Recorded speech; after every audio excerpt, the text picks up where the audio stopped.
Want to shop Walmart Black Friday deals first? Walmart Plus members get early access to our hottest deals. Join now and get 50% off a 1-year annual membership. Shop Black Friday deals first with Walmart Plus. See terms at walmartplus.com.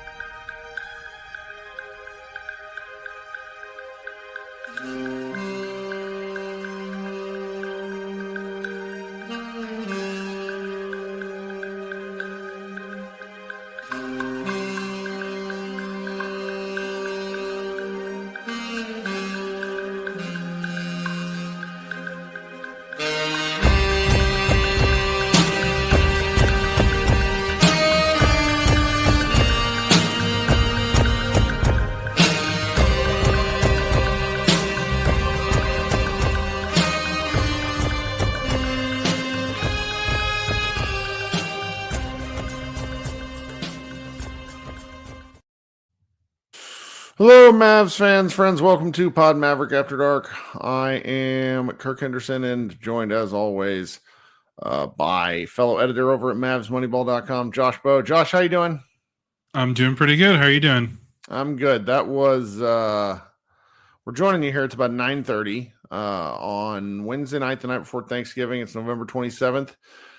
The Dallas Mavericks just beat the New York Knicks 129-114 in a game that was sort of as satisfying to watch as any I can think of. I'm sure I'm probably forgetting something, but in a game without Luka, a game against a Knicks team that is third in the Eastern Conference, now that they have they have the same number of losses as the Mavericks, and they're third in the East, LOL Eastern Conference. Just a real nice, sort of thorough ass whooping, and I'm not really sure where to begin because I was pretty pleased with every single person who stepped on the floor. Yeah, I think the Knicks are pretty good. I mean, their defense is a little iffy, but I think they came in tonight with the second best offense in the league, and the Mavericks held them to 38 points in the first half, and it was over. Like, the second half felt like extended garbage time in a way, which you don't see very often in these kind of games, especially feels like no lead is safe in the NBA with 3-pointers and the pace. But this game was never in doubt. The Mavericks had a double-digit lead in the first quarter, and they maintained it all the way to the final buzzer. Knicks never got it within single digits after the Mavericks pushed their lead to a double-digit lead in the first quarter.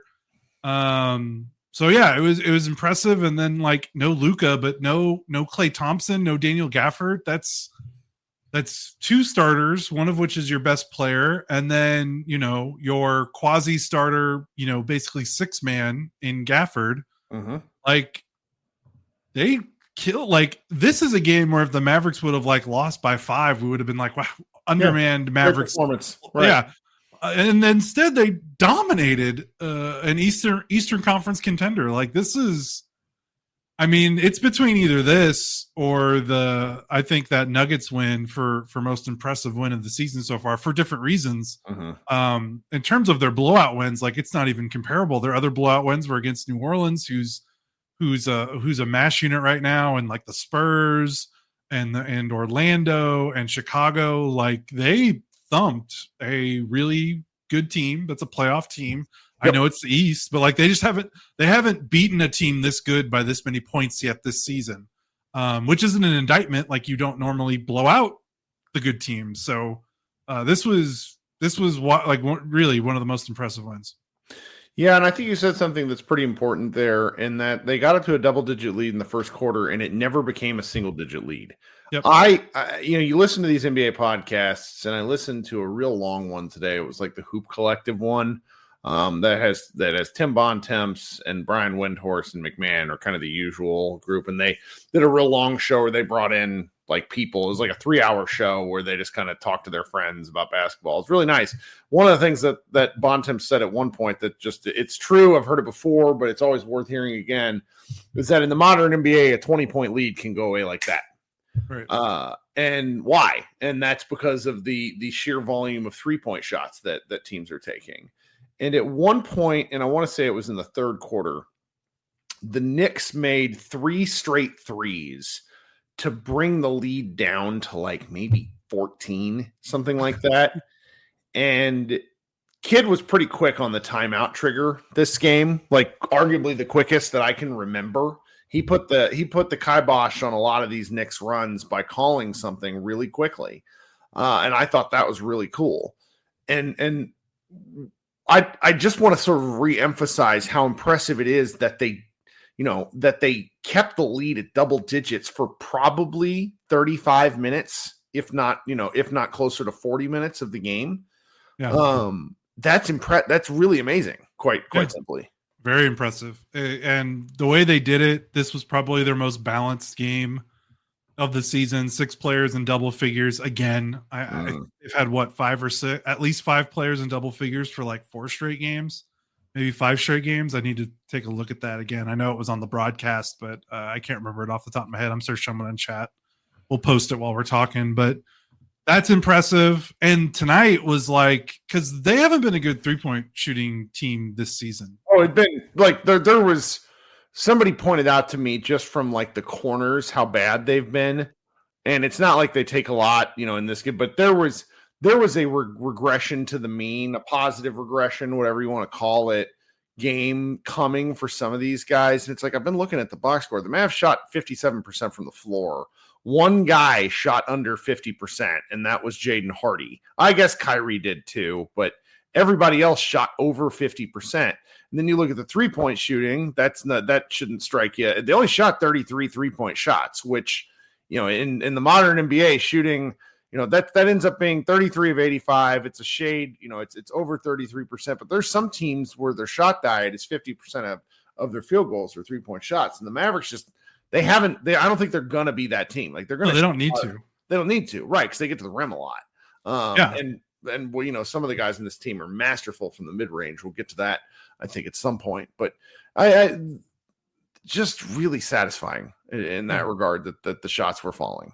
Yeah. This is what it looks like, because this season's team and last season, they haven't been a good 3-point shooting team. I think they were like at 34%. Entering tonight, they were 20th in percentage, and the big difference, like we've talked about what it felt like in the first 4 years of the Luka era, and now these last 2 under kind of Nico Harrison and this new vision, is they finally don't need to outshoot their opponents to win games, which is like what it was like for most of like Luka's first 4 seasons. Was if they lost the 3-point battle, they most likely lost the game.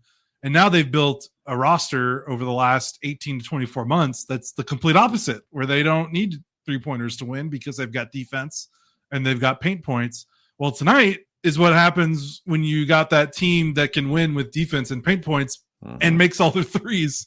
The Mavericks, like you said, they made 17 threes. The Knicks made 7, and the Mavericks still scored 54 points in the paint, which is a good number. Like they had everything going. Like they were dissecting this Knicks team, and I can only imagine what the Tom Thibodeau's blood pressure was, watching this team and not having like a true rim protector, like those Cat as their main rim protector minutes are just, that's tough to watch. Even though I know he gets a lot of crap, and I don't know if all of it is fair, but like he's not been good defensively for them. The Mavericks just bullied them. Like, it's kind of funny. Like the Knicks aren't really a big, like you think of like last year's Knicks and the Tibbs Knicks.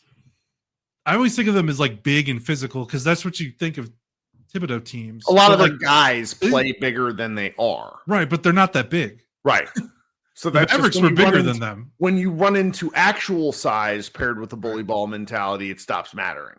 Right.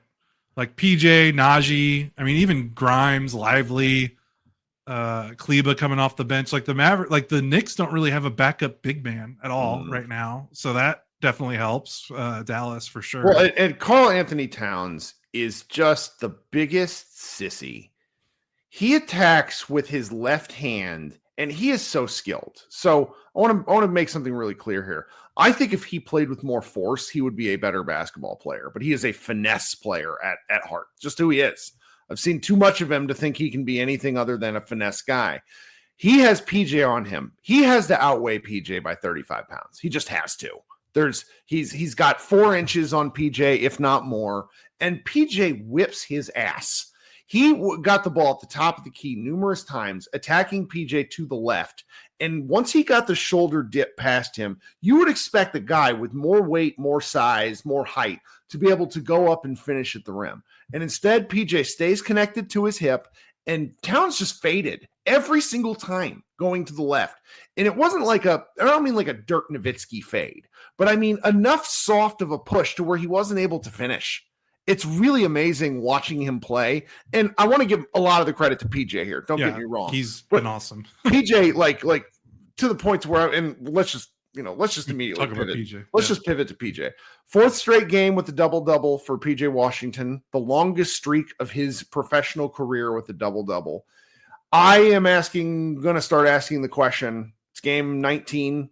At what point, how long does he need to do this? Like, if he keeps up this level of play, in my opinion, he is an all defensive team level player. Is that ridiculous? No. I mean, if he keeps this up, he's on first team. If he keeps this up, he's defensive player of the year candidate. If he keeps this up, so let's just read let's just go through. I'm just going to be. This is it's Thanksgiving Eve. Let's have some fun here. So he finishes tonight's game with 19, 10, 7 assists, 2 blocks, and a steal.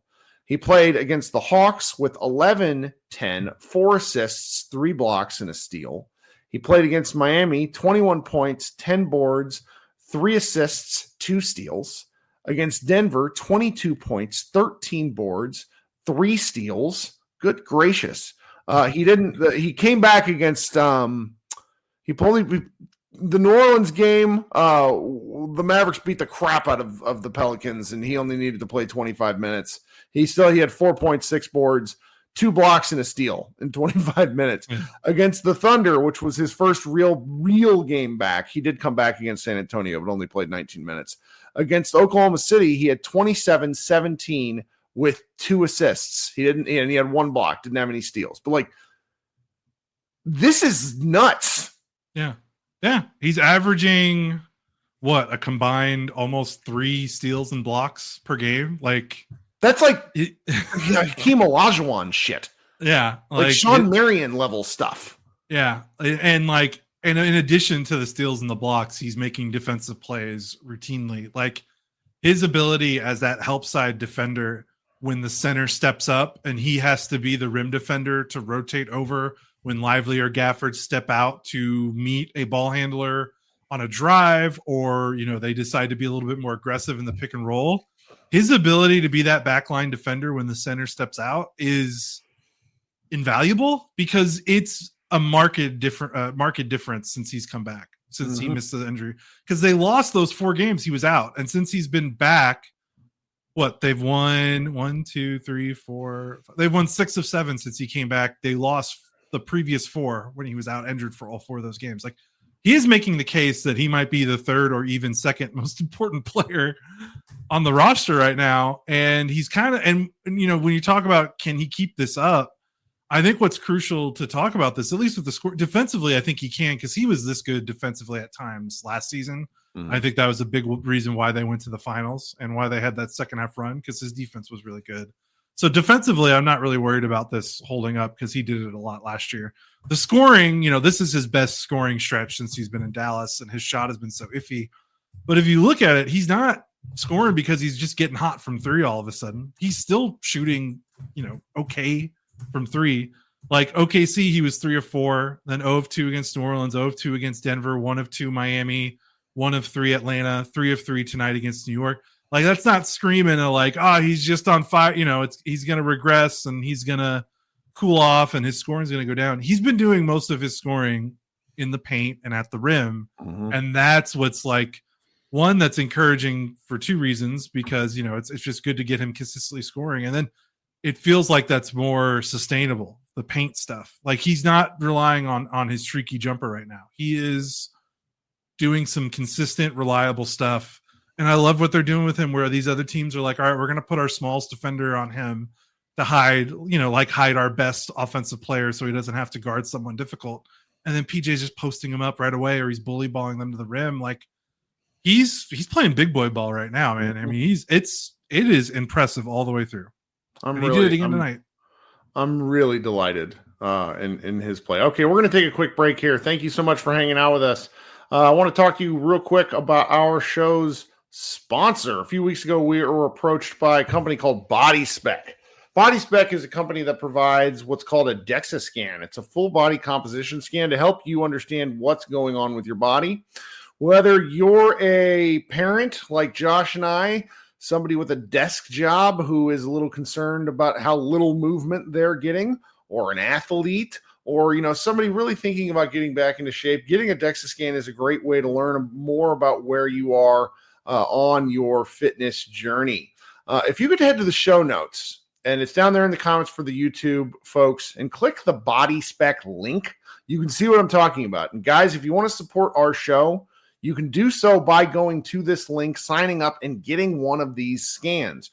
Right now, we're offering a special promo code. If you use the code, and it's all caps, PODMAVS45 at checkout, you'll get $15 off a single scan. With the holidays right around the corner, this is a great gift idea, or it could be something to help you start your New Year's resolution. Body Spec's competitors charge as much as $150 for a scan like this. You'll be getting real, usable information for a great price. Again, visit the Body Spec link in the show notes and use PODMAVS45 to get $15 off.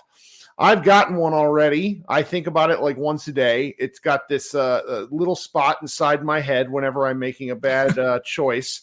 And Josh is going to be getting one soon, and I'm sure it will also make him feel equally guilty about where he is in life. All right, guys, those of you who've hung around with me this long, I really appreciate it. Please hit that subscribe button on the YouTube channel. We just passed 3,400 subscribers, which is, I don't know, I like round numbers. I would love to get to 5,000 before season's end. We're about a year and a half into this YouTube business here, and Josh and I are having fun with it, and so much as we can figure out what we're doing. Those of you who are listening to the show on an audio stream, please go ahead and subscribe if you haven't. Leave a review if you haven't. Leave, those comments, those sort of things are helpful, even the mean ones. I really like those. Those who are watching the video later, please consider leaving comments. I really, really love some of the comments that we get. Everybody most of the comments are very funny or insightful, and I like reading them after the fact. I try to respond to all of them, but I just don't necessarily have the time. Okay, now I'm going to insert some the ads for Blue Wire here. Listen to those too, and we'll be right back to talk about the rest of what we had to see in this game. Whole Foods Market has Thanksgiving gatherings covered. First things first, reserve your no antibiotics ever fresh whole turkey today, starting at $2.99 a pound. Or go with their organic spiral cut bone-in ham, full of seared-in flavor. For sides, choose Whole Foods Market grab-and-go platters. Go even further and get your whole meal catered. Just order online by November 26th. Get Thanksgiving ready at Whole Foods Market. Terms apply. This year, Santa's bringing the power of Energizer into his workshop. Whoa, the Energizer Bunny's got so much power. Wait, he's powered up all the toys. I think that means we're done for the year. I love this bunny. He's the hardest working helper the North Pole has ever seen. And he wants all your gifts to have the power of the #1 longest lasting AA battery. So this holiday season, stock up on Santa's and the elves' favorite battery, Energizer Ultimate Lithium. Okay, I think we have to talk about somebody else, and it's really hard when you see guys play like this, but the other guy who just continues to absolutely baffle me is 26-year-old Najee Marshall. My God. Did the Mavericks, what is going on? He has scored 20 points or more for 4 straight games. What is going on? I never expected something like this. I was the Najee Marshall fan club, I think, this summer. I was I know. No. I think 20-point game would be great. 4 of them? No, I didn't think that at all. This is beyond any reasonable expectation at this point. Yep. But it does go to show why there were a lot of fans that were somehow doing victory laps about their Derrick Jones Jr. takes 3 games into the season.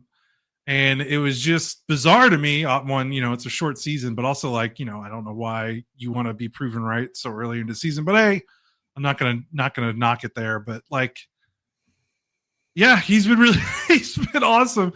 His scoring is great. Like, I think what we all assumed that he would be a good fit, because he defensively you're not losing too much. Which in his defense, there have been games where it's like, is he a good defender? I know he's been getting better lately. I think he looks in better shape than he was 20 games ago. He definitely does. He definitely does. But yeah, the scoring is just like, we knew that he had a good handle and we knew that he could pass a little bit better. So that stuff is not surprising. But yeah, just the aggressiveness and the just asserting his will, sort of, and like almost becoming like a go-to scorer with Luka Doncic out. Like, he is scoring critical buckets in the fourth quarter off the dribble on his own in isolation situations.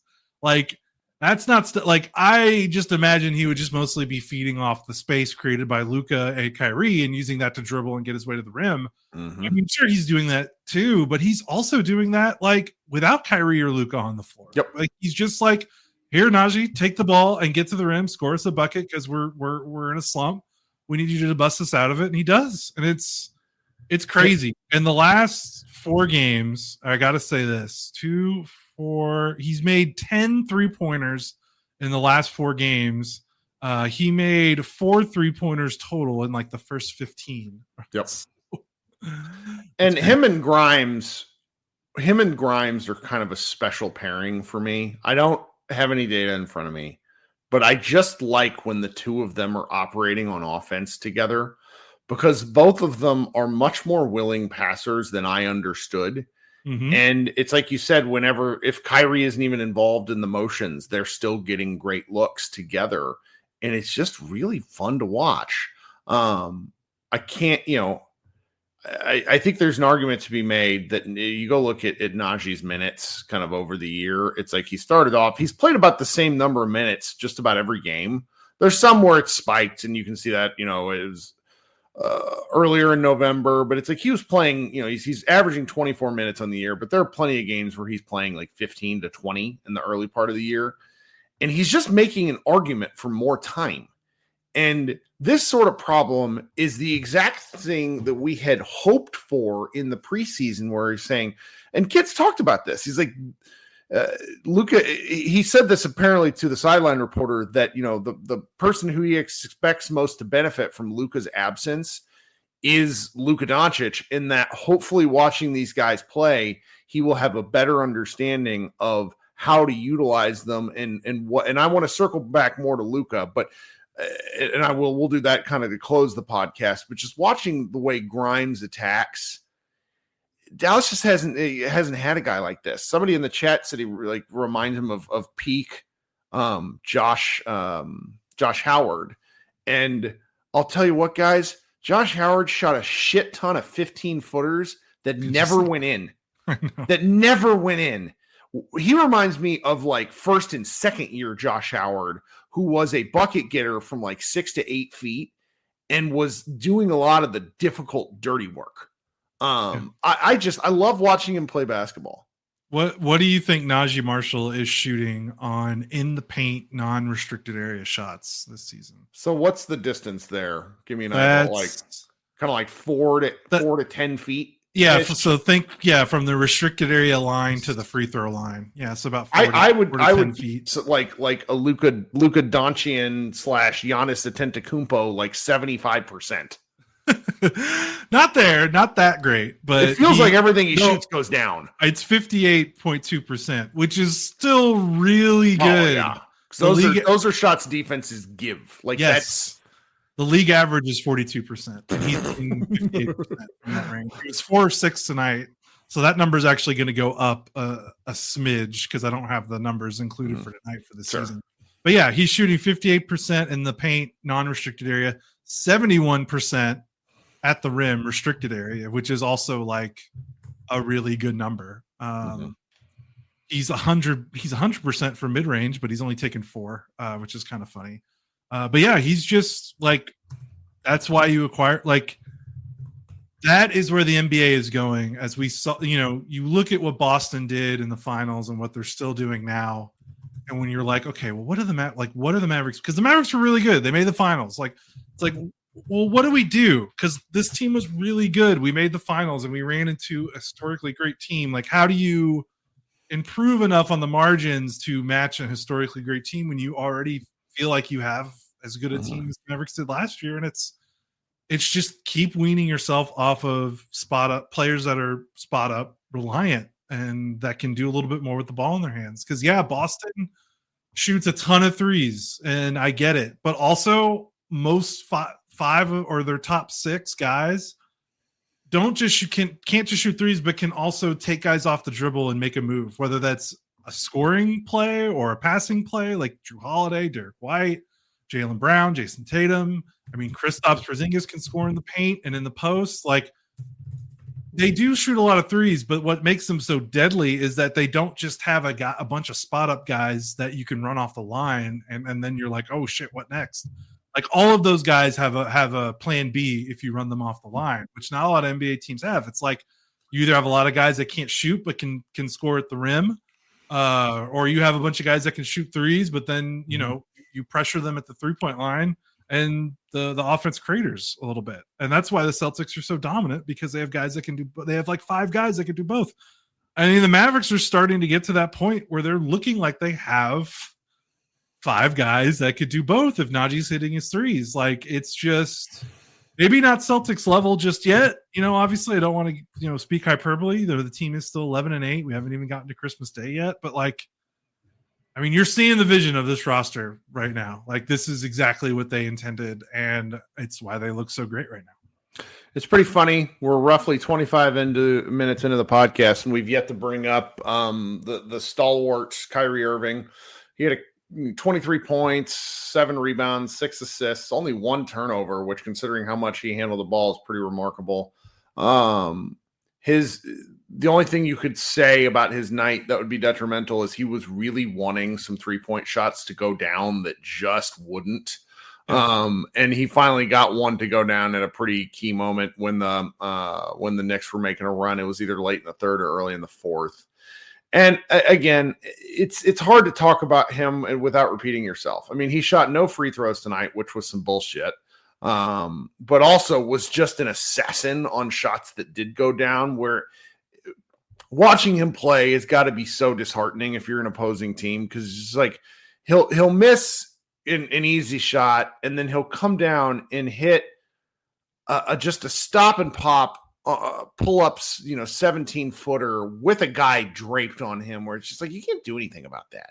It's been such an education watching him play, in that, if you didn't watch him play regularly, and I'm not going to act like I did between, I watched that 2014 Worlds team that he was on, which was like, he was unbelievable in that FIBA run. And then obviously I watched a fair amount of the Cleveland team that won in 2016. But then, after that, his career was a little goofy for a while. It's okay to say that. And watching him be somehow even better in elements of this has been real fun. And I hope we can get the guy some rest at a certain point. He logged 35 minutes, like 35 hard minutes tonight. I was played that back to back too, which you could tell like he was. I mean, I'm not trying to be cliche, but he really was kind of leaving it all on the floor in those games, Miami and Atlanta. I know I didn't get to talk about the Atlanta game with you, but catching the glimpses I was able to and hearing some on the radio as I was driving back and forth from what I was doing that night, it sounded like he was dog tired. Like, he probably shouldn't have played that game, but he did, and he was awesome. He led them to a win. He probably needs a rest day soon. But his shooting is just, it's a continuation of last season and a continuation from after the trade deadline. He is putting up career high numbers in true shooting percentage since he's been in Dallas. Like, the highest shooting marks of his career are happening right now. When you would think smaller guards typically don't age well, and he's having his best offensive seasons of his career right now. When you consider how good of a shooter, like for a guy who's been known as a great shooter scorer his whole career, that he's having career high shooting numbers now is just the testament to the roster that they built. That's like, yes, like they're letting Kyrie be great. And it's also a testament to Kyrie for keeping himself in shape and keeping himself ready and kind of rebounding from obviously where his career kind of got off the railroad tracks, which is maybe even putting it lightly.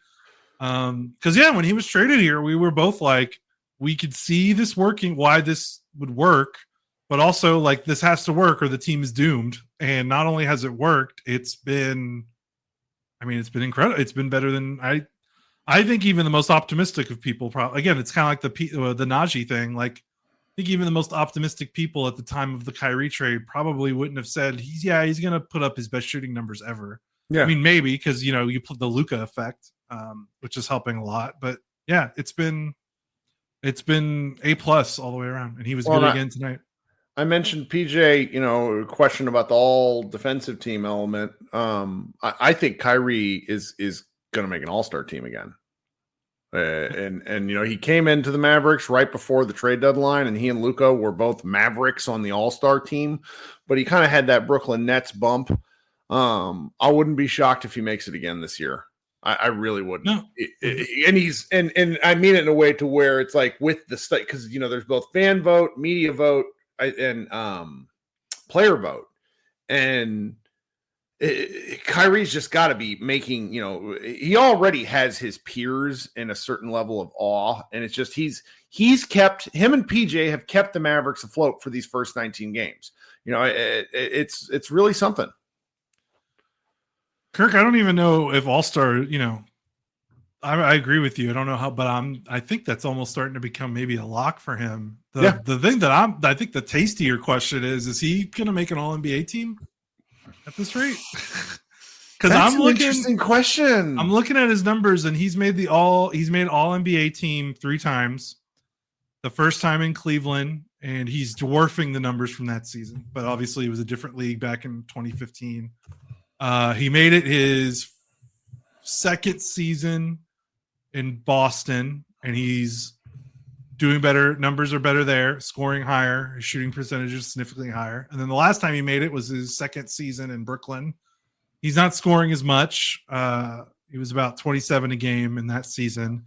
But again, his shooting percentages are crazy high, and his scoring is not that far off in terms of output. Like, he's averaging 24 a game on 50 from the floor, 47% from 3. He's shooting 53% on 2s, 47% on 3s. His true shooting percentage is 63, which is the highest of his career by 20 percentage points. His previous career high was 61, and now he's at 63. Not 20 percentage points. What am I saying there? Yeah, like 20 percentage points or whatever it is.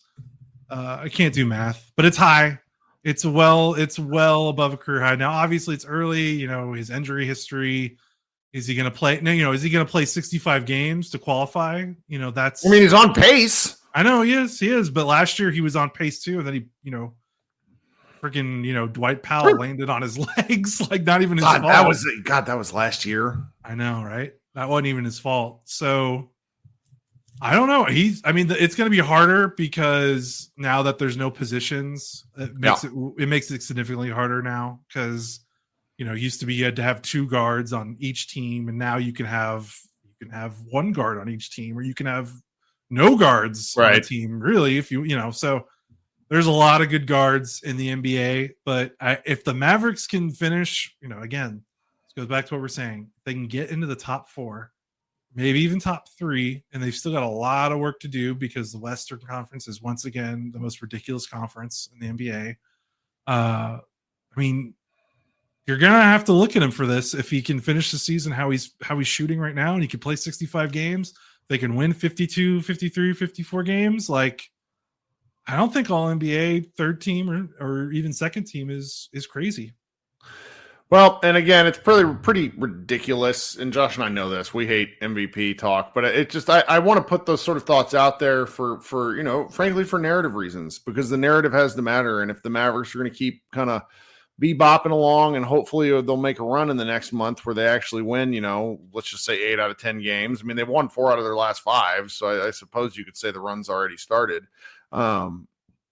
There's something there for them. All right, so we briefly touched on Grimes. He has now bumped his season 3-point shooting percentage up to 40% even with 4 out of 8 makes tonight, which was pretty impressive. The last guy, Spencer Dinwiddie, just a second straight simply masterful game, if I'm being honest. I quite, I said the thing. It's on recording. I asked openly whether they should cut him after the Heat game, and I wasn't being sarcastic. Like, I thought he was that much of a negative. And so for him to have 2 follow-up performances resulting in wins, and I mean, he was just outstanding. He was really orchestrating the offense. I mean, 9 assists for a bench guard is tough. What did you think of his play? I thought it was really good. Reminded me a lot of the Dinwiddie we saw when he got first traded to Dallas, where he just I don't know what it is about Dallas and him making threes. Like, you look at his career and you just look, he's played a lot. Like, he has been around. He's 31 years old. He's played, this is his, he's at least played at least 10 or more seasons. I don't have the number right in front of me. But you just look at his career numbers from 3. It's just like 32, 33, 30, 28, 31. Then you go to Dallas, 40, then 28, 32. And tell me if I'm reading too much into this. I thought that tonight in particular, the shot, and on Monday's game as well, the type of shots he was taking were balanced and not necessarily herky-jerky pull-ups off the dribble at the end of the shot clock. Like, he drilled one in the corner, which was a crazy shot, but with somebody draped over him. But as an NBA player, that watching these guys shoot when they have their balance with them, it just changes the way the shot goes for most shooters. And I feel like the kind of shots he was taking these past 2 games were better quality shots than the heaves he was getting up against the Heat. I could be wrong. No, I think so. He got less hand grenades in the last 2 games. Yes. I feel like the Heat game, he got a lot. He did. He probably, so he was 1 of 12 in the Heat game, and I think at least 4 of his shots were like, here, you do something. Right. So yeah, I think better shots for sure. All part of Jason Kidd's master plan, Kirk. That's why he played him in that Miami game. He instilled confidence in him. Well, there's nobody else to play because the only other guy that he could throw out there right now is Jaden Hardy, who, he finished with like one of the best team plus minuses. But if you watched him play, you were probably like pissy with him because like he was 1 of 5 from the floor. He had a couple of good drives, which the floaters nearly went. And then Jalen Brunson kicked his ass. But I actually thought he battled Brunson really hard. It's just, why is Jaden Hardy guarding Jalen Brunson? That's not fair to Brunson. I know, and then you look at just what they have to. You're right. That then it's like, who do you play? Like, you got to. Who do you put him on? Yeah, it's just you have to kind of grin and bear it. And I actually I think that Hardy's man defense this year has actually been pretty good. His challenge is he gets lost in space when he's ball watching a lot of the time off ball. So, yeah, it's right. You're right, Drew. He only hit the 1-3 at the end of the game. So he's basically 0 for 4 for the entire game until he hit that 3, but that is what it is. The one more thing about Dinwiddie, you mentioned it earlier, the passing from him has been really great. Really good. Last 4 games, 9 assists tonight against New York, 4 assists against Atlanta, 7 assists against Miami, 4 assists against Denver. He's got 3 turnovers total in those 4 games also. And he was like averaging like an assist or 2 per game before these last 4 games. So I don't know if it's more guys hitting shots off his pat. Like, I would almost want to rewatch it because, like, let's be real. Like, the dirty secret about the NBA is that assist scorekeeping is kind of out of control. Like, if you want to see some funny shit, like, go to the NBA.com video box score and click on a player who has 12 assists and click the assists. And watch all of them, and you'll see at least 5 of them that are like multi-dribble. Yeah. So I don't know how many of them are like true blood assists here, but still they count in the box score, and he's been playing much better, and maybe he's just getting a little bit more comfortable.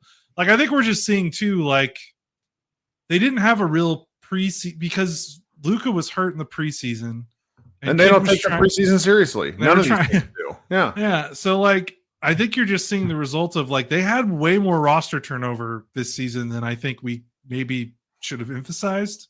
I think they're just gelling now because I think the first two or 3 weeks of the season was kind of like their true preseason in a way. Yeah. And I think we're kind of seeing them gel together because a lot of these guys hadn't played together before. Sure. And one final shout out to I don't want to mispronounce his, is it Jazz Gortman? Yeah. So he drove baseline and threw a wild pass up the middle of the floor that bounced 3 times from the baseline to the top of the key. And it was one of those plays where I was talking about, I was like, oh no, we're never going to see this guy play again. But the Knicks don't notice the pass because it was it was such a bad pass, the Knicks didn't notice it. So it gets all the way to the top of the key. I want to say Grimes has it. Some is either Grimes or Dinwiddie. And anyway, they get the ball back to Gortman in the far right corner, who sinks I think it's his first career 3. At least it was his first 3 that I can remember with the Mavericks. And anyway, really love to see it. I want to shout out that guy just because I appreciate seeing guys play stuff. Yeah. And can I say though, it is kind of fun. Like, this is nothing against him, just box score funniness. He played 2 minutes and made that 3. So he scored 3 points in 2 minutes and was still a minus. Very impressive. Impressively. It's not his fault. It's just funny. Impressively goofy stuff. Okay. I have one final thought that I want to get off before we go. Is this Luka talk? Yeah, it is Luka talk. And adjacent to that. And so, as usual, when the Mavericks are playing without Luka, the same cadre of loudmouth internet idiots who don't know basketball decide to start talking about how the Mavericks would be better without Luka. I want to talk about that in the spirit in which I think it's intended, to where when you watch the Mavericks play basketball this way, you say, why aren't the Mavericks playing basketball this way with Luka? I want to say, if that's what the core thought here is, that actually is a question that I think Kidd himself was alluding to when talking to that sideline reporter in mentioning that Luka needs to play better, faster, with more intent and less Aaron Rodgers going to the line and changing the play last second to try to get, a 6-yard gain when you need 5 for the first down. Like, so I didn't see. So this is what Kidd was saying. Like, this is Kidd said this to the sideline reporter that I think I missed this part. He hopes that Luka gets the most out of Luka being gone, and that he can better learn how to utilize the tools at his disposal. Luka, there was a guy in here, JB, earlier was sort of quasi-trolling. Let's just take him at face value and saying Luka can't play off ball. Luka can play off ball. Luka doesn't want to play off ball. So the thing that needs to happen is everybody needs to get together and figure out how to make these things work. And honestly, it does come back to Luka. If you don't think one of the best basketball players in the multiverse can change his game to help his team win, you're a fucking moron. You just are. Sorry. Now, if you don't think he wants to or will do that, that's a criticism I think is worth pondering. But that he can't do it, come on. He just needs to choose to be a little different. And honestly, it starts and ends, starting. Too. It starts and ends with pace for me. When he played with pace last year, the Mavericks were explosive. The Mavericks look explosive right now with the pace. So I'm really interested in what will happen when he comes back, because he's not above criticism. Let's just be clear on that. He's really not. And so if you're winning without him and you're saying, oh, the Mavericks can win without him, over the NBA season, I bet a team like this, just this team structured, remove Luka from the equation entirely, I bet they could win 45 games. I do. Yeah, because teams don't care enough about it's just a long regular season. You have enough good veterans and players. You can do that. You can totally do that. But the playoffs are a different beast. And anyone that thinks that Luka wasn't why they got as far as they did in the playoffs last year, that's where I question whether you know ball. all of this stuff can be better optimized. But for the life of me, I don't understand the constant Luka is the problem when you've made the Western Conference Finals and the Finals 2 out of 3 seasons. Of course, there's stuff that Luka can do better. But you have to trust in his basketball sense as much as the coaching staff, the GM, and everybody saying, look, man, are we all paddling this ship in the right direction? And I have to believe this because Luka has won everywhere he's went. I hear all this constant praise about the Spurs' Victor Wembanyama and how much he wants to win. Blah, blah, blah, blah, blah, blah, blah. Go look at that guy's Wikipedia page and tell me what the hell he's ever won.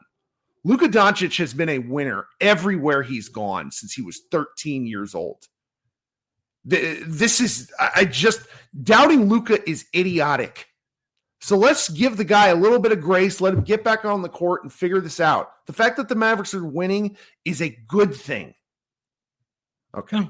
Yeah, for sure. Well said. And I think to add to that, like when you're talking about can he do it, he already has started because before he went out, his time of possession, his touches, and his usage are all down at some of the lowest numbers of his career. Touches and time of possession are the lowest since his rookie season. Usage is lowest since his rookie season. Now, having said all that, his usage is still high. Right. It's like I said in a group chat, it's like bitching whether Luka is 6'6" versus 6'7". Like his usage is down, but it's like a possession per game. Right. But honestly, that stuff still matters, and he has played a little bit more off ball, and I think that's contributed to some of his shooting this season because I think he's adjusting to a little bit without having to have the ball in his hands for an entire possession. And then another combination is, he hasn't been healthy. To me, he hasn't looked healthy one game during the regular season because he came out, he had the calf injury, so he missed all preseason. He starts the regular season, and it looks like he's trying to kind of ramp up because he missed the whole preseason.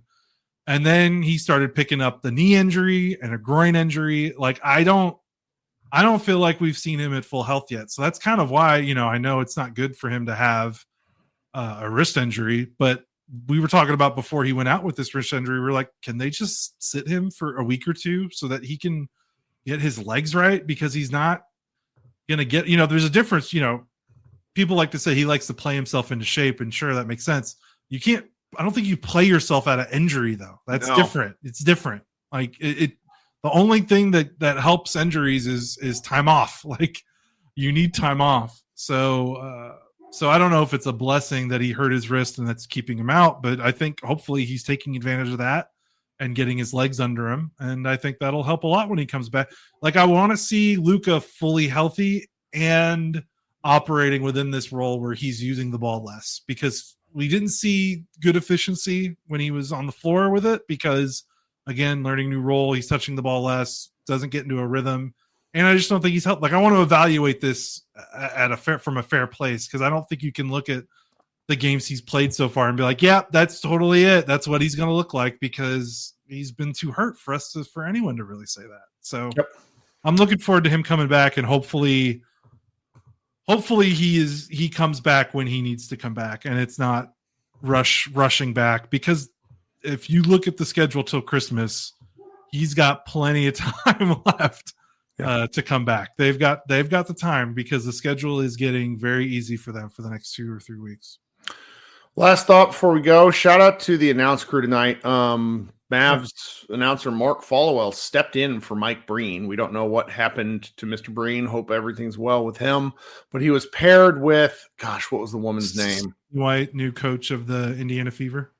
Okay. And for, there was some weird frustration with her on the internet because she made a comment about Luka's usage, which Followell gently tried to course correct. I just want to say that two people who have never worked together got thrown together for a national TV broadcast. And if you would have told me that was their first time with me knowing nothing about the context, I wouldn't have been able to guess. I thought they were really good together given the limited interaction. Yeah, I don't even know if they met each other before today. And now they got to talk on national TV for 2.5 hours. And they disagreed. They disagreed, and it made it interesting. Yeah. There's something to that where it's like they weren't like, I don't know. It wasn't petty. It wasn't petty, but it felt a little like they were coming at it from two different places, which that just made the that made the thing interesting. It's So, yeah, I liked it. Okay, guys, I'm going to hang out. We're going to do a match party because why not? Josh is going to go edit and then go to bed. So, well, you won't go to bed. You never go to bed. You're just like me. I know. So hang out here and I will post the link that you guys can join in the show and then we will hang out. Josh, thanks so much, man. You have a happy Thanksgiving, okay? Yeah, you too, buddy. We'll talk to you. Man, it's gonna be Saturday, right? I don't Saturday, yeah. Saturday. Yeah, and I got a treat for everybody because we have an extra day off. I'm gonna post a very old podcast in the feed, but I'll talk about that a little bit more later. All right, everybody hang tight. Y'all. We'll be right back. Peace.